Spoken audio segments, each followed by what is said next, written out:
ప్రార్థించుకుందాం పిల్లలు. మమ్మలతిగా ప్రేమించు మా పరలోకపు తండ్రి, ముఖ్యాంశమైన దేవ, నీ వాక్య ధ్యానములకు వస్తుండగా ఎన్నిక లేని వాడిని నీ దేవదాసుడిగా నిలబడుండగా మీ ఆత్మతో అభిషేకించండి. కేవలము పరిశుద్ధాత్ముడికి స్వరమిచ్చేవాడి కానీ నన్ను నిలబెట్టుకోమని దేవవాక్యముతో నాయన నాతో మాట్లాడి మమ్మల్ందరినీ బలపరిచి నాయన స్థిరపరిచి స్థలము పంపించమని యేసయ్య అతి పరిశుద్ధ నామమున అడిగి వేడుకుంటున్నాను తండ్రి, ఆమేన్. హల్లెలూయా. దేవుని స్తోత్రం. కొన్ని నిమిషాలు దేవుని వాక్యాన్ని ధ్యానించుకుందాం పిల్లరా. కొరింథీయులకు రాసిన పత్రిక పిల్లరా, మరి 10వ అధ్యాయము 12 మరి 13 వచనాలు చదువుకున్నాం. అంశం మీకు అర్థమై ఉండొచ్చు, శోధన. దేవుని వాక్య భాగంలో చూసినప్పుడు మరి అపోస్తలుడైన పౌలు కొరింథీ సంఘానికి రాస్తున్న పత్రికలో పిల్లరా మరి చాలా పెద్ద లెటర్స్ రాస్తాడు. First letter is about 16 chapters and second letter 13 chapters. కొరింథీ సంఘము మిక్స్డ్ కల్చర్ సంఘం అంట పిల్లరా. కొంచెం ప్రాబ్లమాటిక్ సంఘమే కాబట్టి కష్టంగా ప్రతి విషయంలో కూడా మరి సంఘమును బలపరచడానికి Paul everything writes about everything. ప్రతి చిన్న అంశం కూడా రాస్తాడు. ఈవెన్ డ్రెస్సింగ్ కూడా, స్త్రీలు ఎలాంటి బట్టలు వేసుకోవాలి, పురుషులు ఎలా బట్టలు వేసుకోవాలి, అంతేకాకుండా మరి ఈవెన్ ఈ rights about the order of service, ఆరాధన యొక్క క్రమం ఎలా ఉండాలన్న సంగతి, ఈ రైట్స్ ఎవ్రీథింగ్. నిజంగా ఈ యొక్క 2 పుస్తకాల్లో చూసినప్పుడు పాల్ డీటెయిల్డ్గా రాస్తాడు ఒక విశ్వాసి ఎలా ఉండాలని. ఈ 10వ అధ్యాయంలో చూసినప్పుడు మరి పైన రాస్తున్నప్పుడు దేవుడు ఇశ్రాయేలు ప్రజలను పనిష్ చేసిన విషయాలను కూడా రాస్తాడు. ఒకటి పిల్లరా మరి ఆయన అగ్నిని పంపించి మరి కొందరిని హతము చేసిన సంగతి, అలాగనే మరి వారి మధ్యలోకి దేవుడు సర్పములు పంపించిన సంగతులు కూడా రాస్తాడు. మరి ఆ సంగతులను పౌలు జ్ఞాపకం చేస్తుంటాడు నేటి సంఘానికి. ఎందుకు మరి ఆ సంగతులు దేవుడు పెట్టిన పనిష్మెంట్ను ఎందుకు పౌలు రాశాడు అంటే, ఎందుకంటే అవి ఎందుకు రాయబడ్డాయన్న విషయాలు డీటెయిల్ రాస్తూ ఒక మాట అంటాడు. ఏంటంటే ఇట్ ఈస్ రిమైండింగ్ అస్, దేవుని శోధించకుండా దేవునితో జీవించడము, దేవునికి ఇష్టమైనట్టుగా జీవించడము. ఎందుకంటే దేవుని కృతకు పడకుండానికి అవి ఒక మనకు ఎగ్జాంపుల్స్గా రాస్తాడు పౌలు అంటాడు. అవన్నీ కూడా మరి అవన్నీ ఎందుకు రాశాడంటే దాన్ని బట్టి మనం జాగ్రత్తగా ఉండాలి.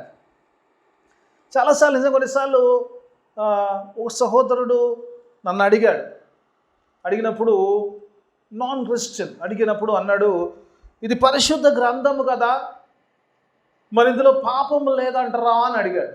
సరే ఉంది అన్నాను నేను. పాపము లేదా బైబిల్లో? మరి పరిశుద్ధ గ్రంథం అంటారు కదా, పరిశుద్ధ గ్రంథంలో పాపం ఎక్కడ లేదా, రాయబడలేదా పాపం అంటే? పాపం ఉంది అన్నాను. మరి పరిశుద్ధ గ్రంథం అంటారు, పాపం గురించి రాశారు కదా అంటే నేను అన్నాను, ఒకవేళ పాపము గురించి రాయకపోతే నీకు పాపం ఏందో తెలియదు కదా. అంటే దేవుడు పాపముల గురించి రాయించాడంటే పాపము చేయమన్న ఉద్దేశం కాదు, పాపం విషయంలో జాగ్రత్తగా ఉండమని. It should be sign, it is be a sign, ఒక సైన్లా ఉండాలి, ఒక జ్ఞాపకంలా ఉండాలి, జాగ్రత్తగా ఉండాలి. ఒక పాపం చేస్తే నువ్వు చెడిపోయి పడిపోతే దేవుని ఉగ్రతకు నువ్వు లోపడతావని, గురి అవుతావని జాగ్రత్తగా ఉండమని రాయించాడు. కానీ అది పరిశుద్ధ గ్రంథం, ఎందుకంటే పరిశుద్ధంగా ఉండడము నేర్పిస్తుంది కాబట్టి పరిశుద్ధ గ్రంథం అని అతనితో నేను మాట్లాడి ఆ తర్వాత వెళ్ళాను. దేవుని వాక్య భావంలో పిల్లలు ఇక్కడ చూసినప్పుడు let me stick on to, ఈరోజు నిజంగా నా వాక్య భావంలో నుంచి ఉంటాడు పిల్లలు. ఈరోజు నిజంగా ఈ అధ్యాయం ఇంతకుముందే చదువుతున్నప్పుడు నాకు అనిపించింది ఆ 12వ వచనం కూడా తీసుకోవాలనిపించింది. 13 సరిపోద్ది అనిపించింది. ఒకసారి ఆ 12వ వచనం చూద్దాం పిల్లలు, ఏమంటాడో చూద్దాం. అది చూసుకొని మన 13వ వచనమే ధ్యానాంశం, కానీ 12లో ఎందుకంటే దాని లింక్ ఉంది కాబట్టి దాన్ని చూసుకొని ముందుకెళ్దాం. ఒకసారి చూద్దాం. 12వ వచనం చదివి సహాయం చేయండి ఎవరైనా. తాను నిలుచుచున్నానని తలంచుకునేవాడు. దేవుడు ఎవరితో మాట్లాడుతున్నాడు అని చూస్తే కనుక, ఎవరైతే నిలుచున్నాడు అనుకుంటున్నాడు, those who think that I'm standing firm.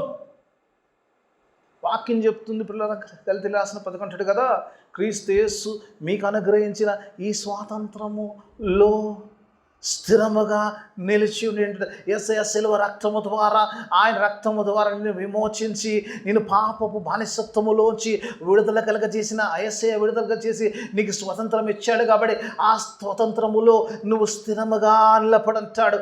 అలాంటి స్థిరముగా ఉన్న వారికి, యేసు రక్తములో కడగబడ్డ వారికి, యేసు రక్తంలో కడగబడ్డవారు కాదు కానీ స్థిరంగా ఉన్నవారు కాదు కానీ ఇక్కడ ఎవరితో ఎవరైతే స్థిరంగా ఉన్నాను అనుకుంటున్నారో వారితో మాట్లాడతారు. స్థిరంగా ఉన్నారు అంటున్నాడమ్మా, వాక్యం ఏముంటుంది? ఎవరైతే నిలుచుచున్నానని నిలుచున్న వాడితో అంటున్నాడు వాక్యంలో చాలా చాలా క్లియర్గా. నిలుచున్నాను అనుకునేవాడు. కొందరు అనుకుంటారు ఎంత తప్పు చేసినా ఏం చేసినా కూడా ఒప్పుకునే మనతో ఎస్ ఐఎమ్ పర్ఫెక్ట్లీ ఓకే అనే ఫీలింగ్లో ఉంటారు. Nobody is perfect in this world. Paul అంటాడు, నేను ఇప్పుడే పొంది ఉన్నాను అనుకోవట్లేదు కానీ I'm running towards my goal అంటాడు. పౌలు లాంటి గొప్ప దైవజనుడే అంటాడు, ఇంకా ఆల్రెడీ నేను రిసీవ్ చేసుకుని అనుకుంటే I'm running towards my goal. ఆ గొప్ప గురి యొద్దకు నేను పరిగెడుతున్నాను. I'm in the process of going there. Paul లాంటి ప్రాసెస్లో ఉన్నప్పుడు నీవు నేను ఏ పాటి వాడు. అందుకే చాలామంది అనుకుంటాడు డోంట్ బీ ఇన్ దట్, ఆ యొక్క భ్రమలో ఉండకు. నేను నిలుచున్న భ్రమలో అనుకునే వారితో దేవుడు మాట్లాడుతున్న మాట, అనుకుంటే మాతో ఏమంటుండమ్మా చూడమంటుంటాడు, పడకుండునట్లు జాగ్రత్తగా చూచుకోడు. ఓకే మంచిది నువ్వు అనుకుంటున్నావు నిలుచున్నావని, okay fine I accepted, you are standing strong in the Lord, but be careful that you will not fall. నిలుచున్నావు అనుకుంటావు, ఓకే మంచిది, I'm happy that you are standing in the Lord. క్రీస్తులో నువ్వు నిలుచున్నావు, నువ్వు పడిపోయే స్థితిలో లేవు, నువ్వు నిలుచున్నావు అనుకుంటున్నావు, ఓకే నువ్వు నిలుచున్నావు నేను కూడా యాక్సెప్ట్ చేస్తున్నాను, okay it's fine, but be careful, there is every chance to fall down అని. ఆ తర్వాత 13వ వచనంలోకి పౌలు ఎంటర్ అవుతుంటాడు.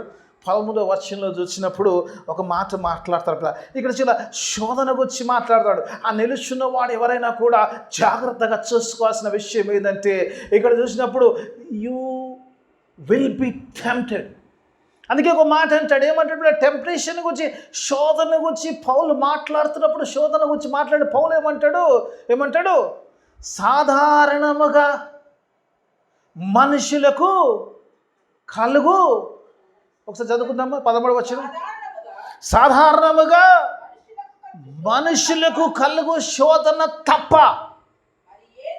మరి ఏది మీకు God is very clear about the temptation. పౌలు ఏదో సంఘానికి రాస్తున్నాడు, టెంప్టేషన్ విషయంలో మాట్లాడతాడు, శోధన విషయంలో మాట్లాడుతున్నాడు. శోధన గురించి మాట్లాడేటప్పుడు ఒక మాట అంటాడు, సాధారణముగా మనుషులకు కలుగు శోధన తప్ప వేరే ఏది కూడా నీకు కలగదు. సాధారణంగా చాలాసార్లు ఏమనుకుంటాడు, మనం శోధనకు వచ్చిన శోధనలో పడ్డప్పుడు చాలాసార్లు మనకుంటాడంటే it is beyond my capacity.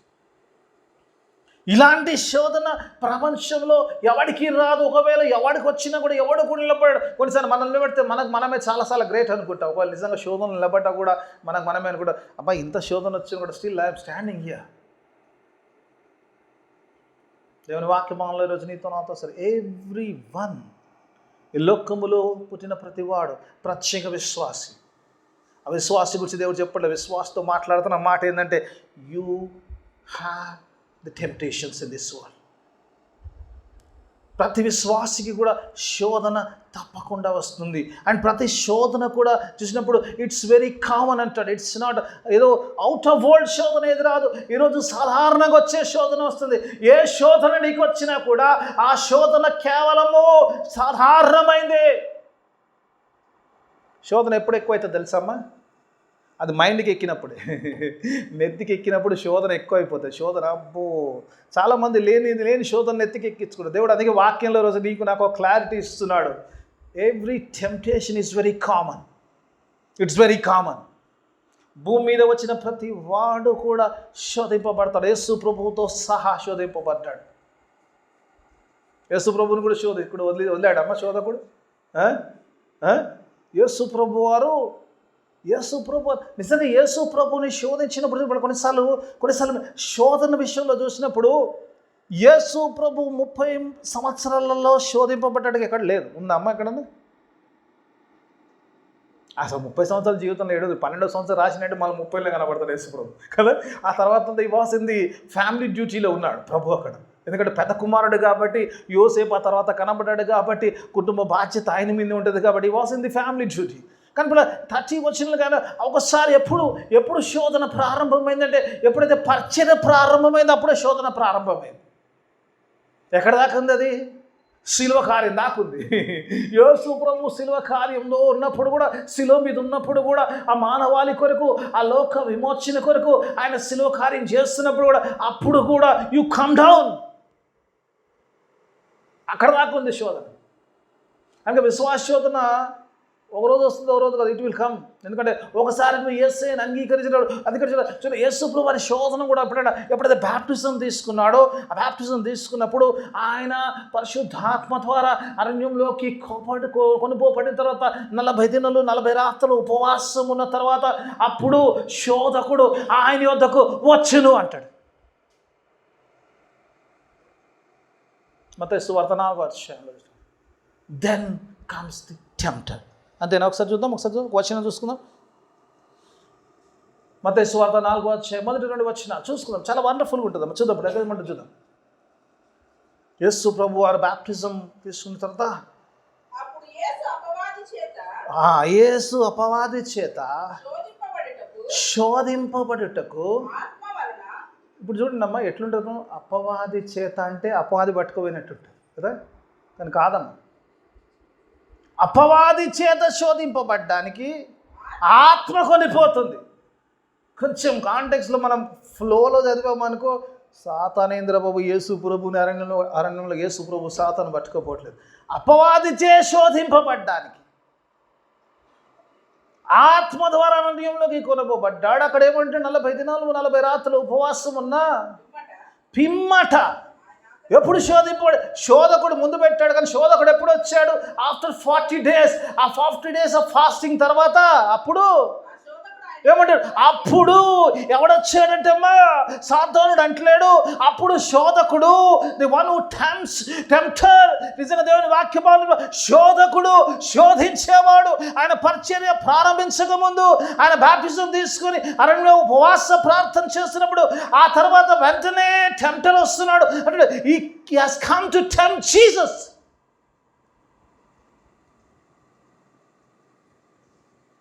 అందుకంటే యేసు ప్రభువును కూడా విడిచిపెట్టని సాతాను నన్ను విడిచిపెట్టే ఛాన్స్ ఉందంటే లేదు.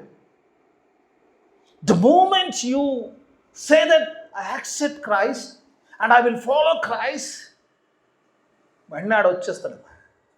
వాడి పని వచ్చేయడం, శోధించడం. నేను శోధించడానికే వాడి పని ఏంటంటే మనల్ని శోధించడం. మనం శోధించడం, పైన పోయి కంప్లైంట్ చేయడం, మళ్ళీ 2 చేస్తాడు. అవర్ అక్యూజర్ అంటాడు. నేను ఇంకా రెఫరెన్స్లు తీసుకొని చెప్పాలని చాలా ఉంటుంది. ఏంటాడు కదా, మనకు వ్యతిరేకంగా సాక్ష్యం చెప్పేటోడు మనం పడేసేటోడు వాడే, మనకు సాక్ష్యం చెప్పేటోడు వాడే. అందుకే దేవుని వాక్యం ఆలోచించినప్పుడు సాధారణంగా యేసు ప్రభువును కూడా ఆయన కూడా విడిచిపెట్టకుండా the moment he was baptized, he was fasting and praying, then comes the tempter. యేసు ప్రభువుని శోధకుడు వచ్చినప్పుడు ఏంటేం చేశాడమ్మా? చాలాసార్లు మా టెంప్టేషన్ కూడా చాలా సింపుల్గా ఉంటుందమ్మా, చాలా సింపుల్గా ఉంటుంది. ఏముంటుంది? సింపుల్గా ఉంటుందమ్మా. ఏమంటుంది? ఈ రాళ్లను రొట్టెలుగా చేసుకోండి. ఎందుకంటే ఆ యొక్క పరిస్థితిలో ప్రభు ఆకలికొని ఉన్నాడు కాబట్టి ఆయన నీడి ఏంటంటే ఆయన ఆహారం, ఆయన అవసరం కాబట్టి అవసరమైన శోధన ఇస్తాడు. ఏది అవసరం లేదో ఆ శోధన ఇవ్వడు. ఆ సమయానికి యేసు ప్రభువుకు ఆహారం అవసరం కాబట్టి అందుకే అంటాడు, ఈ రాళ్లను రొట్టెలుగా చేసుకొని నువ్వు భోజనం చేయను. శోధన కూడా చాలా కామన్గా వస్తుంది. అంటే ఏది అవసరమో దాని సందర్భానికి వెరీ కామన్. యేసు ప్రభు వారికి అక్కడ ఆహారం అవసరం కాబట్టి ఆహారం విషయమైన శోధన. ప్రభు ఒక మాట చెప్పాడు. ఏం చెప్పాడమ్మా? మనుషుడి రొట్టె వల్ల కాదు, కానీ దేవుడి నోటి నుంచి వచ్చే ప్రతి మాట వల్ల జీవించును. దేవుడి మాట వల్ల జీవించును. దేవుని వాక్యం ఈరోజు నీతో నాతో మాట్లాడతాం. యస్సు ప్రభువు అని శోధించిన సోతాను నేను నన్ను శోధించను కదా. విశ్వాసిగా ఈరోజు ప్రభువును వెంబడిస్తున్న నేను వి విల్ బి టెంప్టెడ్. విశ్వాస జీవితంలో అడుగడుగున ఏదో ఒక శోధన వస్తుంది. కొన్నిసార్లు శోధన వచ్చినప్పుడంతా మనం ఒక మాట అంటామంటే దేవుడు నన్ను బాగా శోధిస్తున్నాడండి అంటాం కదా. కొన్నిసార్లు నోట్ల నుంచి వచ్చేస్తుంది కొన్ని సందర్భాల్లో. జాగ్రత్త, మన సంఘం నాకు చెప్పలేదని నేను చెప్పాను. నేను కూడా ఈ మాట అన్నాను విశ్వాస దశలో అన్నప్పుడు దేవుడు బాగా శోధిస్తున్నాడండి దాన్ని అంటే మా కాపరి చెప్పాడు, మా అయ్యగారు చెప్పాడు, దేవుడు శోధించడే బాబు, దేవుడు శోధిస్తున్నాడు. దేవుడు God will not tempt, he might test you. There is a lot of difference between testing and the temptation. God will not tempt anybody అంటాడు. యాకోబు పత్రిక ఉన్నప్పుడు దేవుడు ఎవరిని కూడా శోధించడంట. చాలాసార్లు జాగ్రత్తగా ఉన్నాము ఈ విషయంలో ఉండాలి. శోధకుడు శోధిస్తాడు, దేవుడు ఒకవేళ పరీక్షిస్తే పరీక్షించవచ్చు కానీ శోధించాడు. అది చాలా జాగ్రత్తగా ఉండాలి. ఎప్పుడు తొందరపడి ఎప్పుడు కూడా దేవుడు గాడ్ నెవర్ టెంప్ట్స్ ఎనీబడి. దేవుడు ఎవరిని కూడా శోధించడు. టెస్ట్కు టెంప్ట్కు దేనిందమ్మా ఒకసారి నిజంగా ఒకసారి ఆలోచన. What is the difference between a test and the temptation?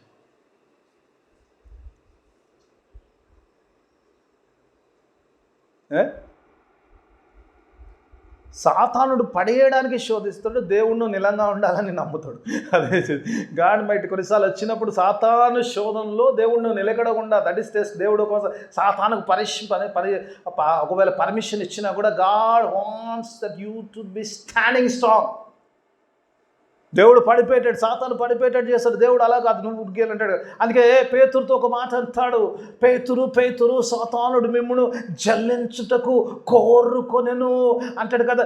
ఆయనను నీ విశ్వాసంలో పడిపోకున్నట్లే నీ కొరకు ప్రార్థన చేస్తాడు. God says I want you to be strong in the faith even though I allowed Satan to tempt you, but I want you to be strong in the lord. దేవుడు అంటాడు, ప్రార్థన చేస్తాడు మన కోసం, మనం బలంగా ఉండాలని. దేవుడి ఉద్దేశంలో దేవుడు నువ్వు పడిపోవాలని జ్యోతిగా దేవుడు పరీక్షిస్తుంటాడు. దేవుడు అంటాడు, నా బిడ్డ పడిపోవద్దు ఇష్టంలో. గాడ్ కొన్నిసార్లు అనిపిస్తుంది. ఇక్కడ చూసినప్పుడు దేవుని వాక్య భావన చూసినప్పుడు అంటాడు కదా, దేవుని వాక్య భావన చూసినప్పుడు ఆ టెంప్టేషన్ గురించి చెప్పినప్పుడు అంటాడు కదా, ఆ కింద మాటలు అంటాడు కదా, దేవుడు నమ్మదగిన వాడు గనుక అంటాడు, ఈ will not allow Satan to tempt beyond your limits. నువ్వు సహించుకోలేంత శోధన దేవుడు నీకు కలగనీయడు అంటాడు. దేవుడు నమ్మదగిన వాడు అంటాడు. God is faithful, he will not allow you beyond your capacity. నువ్వు తట్టుకోలేని దానికంటే ఎక్కువగా దేవుడు నీకు అంత శోధన రాదంట. చాలాసార్లు మనం పడిపోతుంటాం. ఎందుకు పడిపోతామమ్మా? ఎందుకు పడిపోతాం? శోధన వచ్చినప్పుడు ఎందుకు పడిపోతాం తెలుసా అమ్మా? శోధన వచ్చినప్పుడు ఏమవుతుందో తెలుసా అమ్మా? ఏమంటామంటే ఆ temptation should not be your source of sinning. శోధన వస్తుంది, కానీ ఆ శోధన వచ్చిన దాన్ని ఇదే అవకాశం అని పడిపోయే స్థితిలో మనం ఉండకూడదు కదా. శోధన వచ్చినప్పుడు చాలాసార్లు శోధన వచ్చినప్పుడు ఎలా చేస్తామంటే, అబ్బా అవకాశం వచ్చింది కదా అని ఇదే పడిపోతుంటాం. ఏమనంటే శోధింపబడ్డామంటే సింపుల్గా చెప్తుంటాం కదమ్మా. సాతాను శోధించేటప్పుడు అంటే పిల్లరా 2 విధాలుగా శోధిస్తుంది.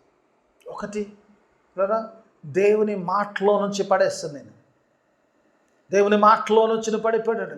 ఆదాము అవ్వను తిన్నప్పుడు దేవుని వాక్యమాలు వచ్చినప్పుడు ఆ సర్పము ఎప్పుడైతే అవ్వ దగ్గరికి వచ్చిందో ఒక మాట అన్నదంట, దేవుడు ఏదైనా పండు తినొద్దు అన్నాడా అన్నాడు. ఫస్ట్ వచ్చి అడిగి దేవుడు ఏదైనా తినొద్దు అన్నాడా అన్నాడు. ఫస్ట్ ఎంక్వైరీ చేసి అవునవును దేవుడు ఏదైనా పండ్లు తినొద్దు అన్న దేవుడు అన్నాడా అని అన్నాడు. ఏమంటే లేదు మా దేవుడు అన్నీ తినమన్నాడు, ఒక్కటి తప్ప అన్నాడు. అంటే ఆ పండు తిన్న వెంటనే మీరు చస్తారు అన్నప్పుడు అవునా, మీరు చావనే చావరు అన్న. సాతాను పిల్లల దేవుని వాక్య భాగంలో చూసినప్పుడు వాడు పడేసేటప్పుడు 2 విధాలుగా డిసీవ్ చేస్తాడు. వాడు నిన్ను మోసపుచ్చేది ఒకటి పిల్లలు, ఒకటి దేవుని మాటలో ఉండనివ్వండి. దేవుని మాటలో నేను నిలిచి ఉండనియాడు. దేవుడు చెప్పాడంటే వాడి మాట దేవుని మాటకు విరుద్ధంగా ఉంటుంది. చాలాసార్లు పడిపోయేది అక్కడిని. దేవుడు చెప్తుంది ఒకటి, సాతాను ఇంకోటి చెప్తుంది. ఏమంటుంది? కాదులే అనిపిస్తుంది. కొన్నిసార్లు మోసపుచ్చేటప్పుడు మనం ఇదే చూస్తుంటాం. ఒక వ్యక్తి గురించి ఉన్నప్పుడు చేస్తున్నప్పుడు ఏంటంటే మనకు తెలుసు వాడు మోసం చేస్తాడని. మనసులో అంతరంగంలో తెలుస్తుంటుంది వీడు మోసం చేస్తాడు. కానీ మనకు అలాంటి కాదులేని మనం సర్ది చెప్పుకుంటుంటాం. అవునే కదా? అంతరంగంలో దేవుడు తెలియజేస్తుంటాడు, అబ్బా వీడు పక్క ఏదో మోసం చేసేటట్టే కనబడుతుంది అనిపిస్తుంది. కానీ మనమే వీ విల్ డిసీవ్ అవర్సెల్ఫ్. మనమే డిసీవ్ చేసుకుంటాం. అట్లా కాదులే, అట్లా కాకుండా వచ్చలే, అట్లా చేయకపోవచ్చులే, ఇట్లయితే ఇట్లా వాడు ఇట్లా చేస్తుండొచ్చు. వి డిసీవ్ అవర్సెల్ఫ్. సాతాను యొక్క మోసం పిల్లరా, దేవుడు ఏదైతే మాట చెప్తాడో ఆ మాటలో నువ్వు నిలిచి ఉండకుండా, ఆ మాటలో నిలిచి ఉండకుండా వాడు విరుద్ధమైన మాట చెప్తాడు. అవునా అంటాడు. అవునా అన్నప్పుడు నీకు అనుమానం స్టార్ట్ అయిపోతుంది. దేవుని మాట కాదేమో అంటావు. You will come out of God's word. 2 విషయాలుగా మోసం చెప్తాడు. నేను శోధించేటప్పుడు ఒకటేంటి, దేవుని మాటల్లో నుంచి తొలగిపోయేలా చెప్తాడు. దేవుని మాటలో నుంచి తొలగిపోయేలా చెప్తాడు. అక్కడ శోధం దేవుని మాట పిల్లరా. రెండోది పిల్లరా, దేవుని యొక్క క్యారెక్టర్ విషయంలో ఉంటాడు. ఆ ఏదైనా మనంలో నేను అంతా చదివించలేను, ఎందుకంటే 3వ అధ్యాయంలో ఉంటుంది, పోయి చూసుకోవచ్చు. ఏమంటాడు అతను? ఆ పండు తిన్న దినమున you will be like God. వాడు డిసీవ్ చేసేటప్పుడు ఏం చెప్తారు మరి? సెకండ్ థింగ్ ఏమంటాడంటే పిల్లరా, దేవుని యొక్క గుణము, దేవుని యొక్క క్యారెక్టర్ను మార్చేస్తాడు. ఏమంటాడు? ఆయనకు తెలుసు నువ్వు తిన్నప్పుడు తినగానే నువ్వు ఆయనలా అయిపోతావని. అంతేనమ్మా? నువ్వు పండు తింటే నువ్వు ఆయనలా అయిపోతావు కాబట్టి అని మోసం చేస్తాడు. రోమీలకు రాసిన పత్రికలో పౌలు అంటాడు, రోమా సంఘానికి రాస్తుంది అంటాడు, తన సొంత కుమారుని శిలువలో బలిగా అర్పించిన వాడు నీకేదైనా కొదవ చేస్తాడా అంటాడు. వాడు శోధించేటప్పుడు ఏమంటాడమ్మా? దేవుడు నీకు అది ఇచ్చిందా? బాగా ప్రార్థన చేస్తున్నా ఇచ్చిందా? ఇయ్యలే కదా. నువ్వు అంత ఇష్టమైతే, నువ్వు అంత కరెక్ట్గా ఉంటే దేవుడు నీకు అది ఇవ్వాలి కదా. అయిపోయి మనం నిజంగా దేవుల్లో బలంగా ఉంటే మనం ఏమంటాము? దేవుడు నా కొరకు సిలువలో ప్రాణం పెట్టినవాడు ఏ మేలైనా నా కొదువ చేస్తాడు కదా. ఇలా మోసపుస్తాడు వాడు టెంప్టర్. ఎందుకంటే వాడు శోధిస్తుంటాడు. ఎలాగైతే ఆదామవ్వను శోధించాడు, ఒకటి దేవుని మాటలో ఉండకుండా చేశాడు, దేవుని క్యారెక్టర్ అని చెప్పాడు. ఎందుకంటే ఒకవేళ తింటే నువ్వు దేవుళ్ళు అయిపోతావు కాబట్టి. దేవుడు నిజంగా మనుషుడు దేవుళ్ళ ఉండాలనుకుంటున్నాడా? అదే అనుకుంటా. దేవుడు ఇస్తాడు, కాకపోతే దెర్ ఇస్ ఎ టైం.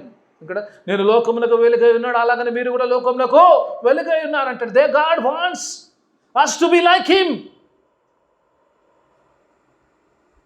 దేవుళ్ళ ఉండాలనుకుంటున్నాడు కానీ రాంగ్ వేలో కాదు కదా. అవ్వ కూడా పాపం దేవుళ్ళలాగా అయిపోవాలనుకుంటుంది, అక్కడ దెబ్బపడదు. అందుకే దేవుని వాక్యంలో శోధన ఖచ్చితంగా వస్తుంది. అందుకే దేవుని వాక్యంలో అంటాడు కదా, నువ్వు సహించలేని శోధన దేవుడు నీకు అనుగ్రహించాడు. అందుకే చాలాసార్లు ఈరోజు ఏదైనా పొరపాటు చేసినప్పుడు నెపం వేడు. అవ్వ అంటది కూడా, ఆదాముని అడిగితే ఏమంటాడు? నువ్వు ఇచ్చిన స్త్రీ నాకు ఇచ్చిందంటాడు. అవ్వని అడిగితే ఏమంటది? సర్పము నన్ను శోధించిందంట. చాలాసార్లు ఈరోజు చూడలేదు. అందుకే దేవుని వాక్యము నీతో నాతో చెప్తున్న మాట ఎప్పుడు, శోధింపబడ్డప్పుడు ఆ శోధన నీ పాపమునకు సోర్స్ కాకూడదు, కానీ నువ్వు దేవుల్లో ఫలంగా ఉండాలి, దేవుల్లో వాటిలో ఉండాలి. అందుకే దేవుడు అంటున్నాడు, దేవుడు నమ్మదగిన వాడు. ఎప్పుడైతే నువ్వు దేవుని వైపు చూస్తావో దేవుడు అంటాడు, God will create a way to escape from the temptation. ఆ శోధనలోంచి నువ్వు పడిపోకుండా ఆ శోధనను తప్పించుకోవడం దేవుడు మార్గాన్ని నీకు ఇస్తాడు. కాబట్టి ఆ మార్గం వైపు చూచినప్పుడు దేవుడు నమ్మదగిన వాడు కాబట్టి నిన్ను పడనీయకుండా మార్గం ఇస్తాడు. కానీ when you search for the way you will not fall in to temptation. దేవుని వాక్యం మీరు నీతున్నాం. ఇంకో మాట పిల్లలు, దేవుని వాక్యం చాలాసార్లు శోధన చాలా కామన్గా వస్తుంది. How to overcome the temptation. ఒక మాట చెప్తాను, ఒక మాట మీకు చూపించాలని ఆశ కలిగినాను, ఒక మాట చూపిస్తాను పిల్లలు. నా సబ్జెక్ట్ కూడా చెప్పడానికి గల కారణం ఏంటంటే మత్తయి సువార్త 26వ అధ్యాయము 41వ వచనం. యేసు ప్రభు వారు ఒక మాట చెప్తారు. ఈరోజు నిజంగా శోధనలో పడకుండా ఒక విశ్వాసి ఎలా ఉండాలి, ఎలా శోధనను జయించాలి, శోధనలో పడకుండా నేను ఎలా జీవించాలంటే అక్కడ ఒక చక్కని మాట ఇస్తాడు. చూడు 41వ వచనం పిల్లరా, 26వ అధ్యాయం 41. ఏమంటుండు? మీరు శోధనలో ప్రవేశించకుండానట్లు మెలకుగా ఉండి ప్రార్థన చేయుడి. చాలాసార్లు పడిపోతుంటాం. ఎందుకు టెంప్టేషన్ తెలుసా అమ్మా? రీజన్ ఏం తెలుసా అమ్మా? ఇది లోపిస్తుంది మన జీవితం. ప్రార్థన తగ్గిపోతుంది జీవితం. ప్రార్థన ఉంటుంది. ప్రార్థన చేస్తాం. ఎప్పుడు చేస్తాము? ఎప్పుడైతే శోధింపబడతామో, శోధనలో పడిపోతామో, ఇక డౌట్ ఉంది, ఇక మనం నిలబడలేమో, అప్పుడు ప్రార్థన బలంగా చేస్తుంటాం కదమ్మా. అవునే కదా? అవునా కదా?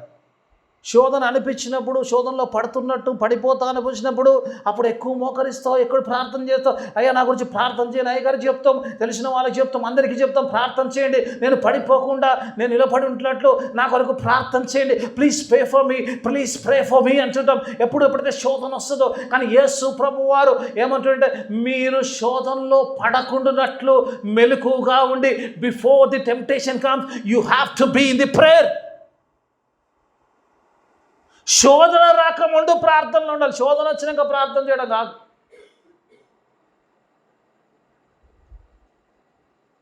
చాలాసార్లు ఏంటంటే మనం పడిపోవడానికి కారణం ఏంటంటే, జయించలేకపోవడానికి కారణం ఏంటంటే, we pray after the temptation. శోధింపబడ్డప్పుడు లేదా పడిపోయినప్పుడు, చెడిపోయినప్పుడు, దేవ క్షమించు, దేవ అదో ఇదో మాట్లాడతాం. దేవుడు చెప్తున్నాడు, before falling in temptation you pray so that you won't fall in the temptation.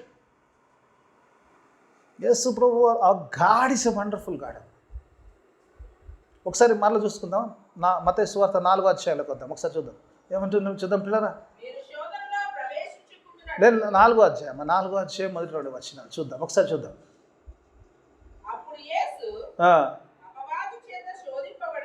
అపవాదిచే శోధింపబడుటకు ఆత్మ వలన అరణ్యములకు కొనిపోబడి 40 రాత్రులు ఉపవాసముండ ఆయన fasting prayer. Before the temptation God is praying they. 40 దినాలు 40 రాత్రులు ఉపవాస ప్రార్థన చేస్తున్న టు డిఫీట్ ద టెంప్టేషన్. ఆయన ఏది కూడా ఆయన చేయకుండా మనం చేయమని. అందుకే గెత్సెమనే తోటలో శిష్యులకు చెప్తున్న మాట, సిలువ కార్యం ఉందని చెప్తున్నట్టే, there is every chance of being tempted, so you keep on praying, keep on praying, keep on praying, keep on praying that you will not enter into the temptation.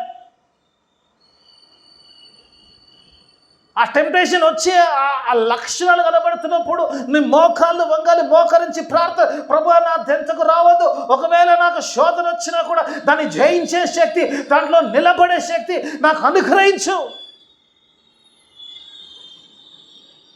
Prayer, ప్రార్థనలో అంటే బిఫోర్ టెంప్టేషన్. ఆ శోధన నీ దగ్గరికి రాకముందే నువ్వు బలపరుచుకోవాలి. ఎందుకంటే నువ్వు ప్రార్థనలో బలపడితే కానీ ఆ శోధన నువ్వు జయించలేదు. యేసు ప్రభువు చెప్తున్నాడు, దేవుని కుమారుడైనను మనిషి కుమారుడిగా భూమి మీదకి వచ్చినప్పుడు I made it a practice praying before defeating the Satan. ఆ సాతాను ఎదిరించడానికి ప్రార్థించడం చేశాను. ప్రార్థన లేకుండా సాతాను జయించడం కష్టం. అందుకే దేవుడి మాట నీతో నాతో తెలియజేస్తున్నా. వాడు వస్తాడు నీ దగ్గరికి, నీ శోధించడానికి వస్తాడు. కాబట్టి ఆ శోధనలో పడకుండునట్లు అంటాడు. ఏమంటాడమ్మా? శోధనలో పడకుండునట్లు మెలకుగా ఉండి ప్రార్థన చేయంటాడు. బిఫోర్ ఆ శోధన నీ దగ్గరికి రాకముందే ఆ శోధన కొరకు నిన్ను సిద్ధపరచుకో, నిన్ను బలపరచుకో. ఎప్పుడైతే బలపరుచుకుంటావో ఆ శోధనలో నువ్వు పడవు. ఒకవేళ శోధన వచ్చినా కూడా దాన్ని జయించగలుగుతావు. యేసు ప్రభులా చెప్పగలుగుతాడు, మనుషుడు రొట్టె వల్ల కాదు కానీ దేవుని నోట నుంచి ప్రతి మాట వల్ల జీవిస్తాడు అంటాడు. సాతాను అంటాడు, ఒకసారి నాకు సాష్టాంగపడి నమస్కరించంటే నీ దేవుని తప్ప సాతాను అక్కడి నుంచి వెళ్ళిపోని గద్దించినట్టుగా చూస్తాపన అతి శక్తిమంతులు మాత్రం. Let us pray to overcome the temptation. దేవుడు ఈరోజు నీతో నాతో మాట్లాడాలనుకున్న మాట అది. ప్రార్థన వల్లే సాక్ష్యం కాడు, ప్రార్థన వలన శోధనను జయించి బలమైన సంఘంగా ఉండడానికి దేవుడు తన ఆత్మ సహాయాన్ని మనందరికీ అనుగ్రహించారు. అందరం లేచి నిలిచిన ప్రార్థన ప్రభుని ప్రార్థన ఆశీర్వాదం కీర్తన ఆనందం ముగించుకుని మమ్మల్ని అతిగా ప్రేమించు మా పరలోక తండ్రి, నీకు వేలాది స్తోత్రం చెల్లిస్తున్నాం. గొప్ప దేవుడవు నాయన, నీకు స్తోత్రం చెల్లిస్తున్నాం. చక్కని మాటలు ఇచ్చావు. శోధన సాధారణంగా వచ్చే శోధన వస్తా ఉన్నావు, కానీ నమ్మదగిన వాడువు నువ్వు, ఒక తప్పించుకోవడానికి మార్గాన్ని ఇచ్చే గొప్ప దేవుడవు నాయన. అలాగే నాయన శోధనలో పడకుండానట్లు ప్రార్థన చేయమన్నా మెలకుగా ఉంది నాయన. మా ప్రార్థన ద్వారా శోధనను జయించవచ్చని నువ్వు నేర్పించావు. అలాగున్నాయన మరి ప్రార్థనలో బలపడి శోధనను జయించేవారిగా మమ్మల్ని సహాయం తెచ్చండి. విధమైన వాక్యం అందరి జీవితంలో ఫలబద్ధ వాక్యం వాక్యానుసారమైన జీవితాలు దయచేయండి. చేర్చిన ప్రతి ఒక్క బిడ్డను సంఘమును మిడిన ఆశీర్వాదాన్ని నింపి పంపించమని యేసయ్య అదే పరిశుద్ధ నామమున అడిగి వేడుకుంటున్నాను తండ్రి. ఆమేన్.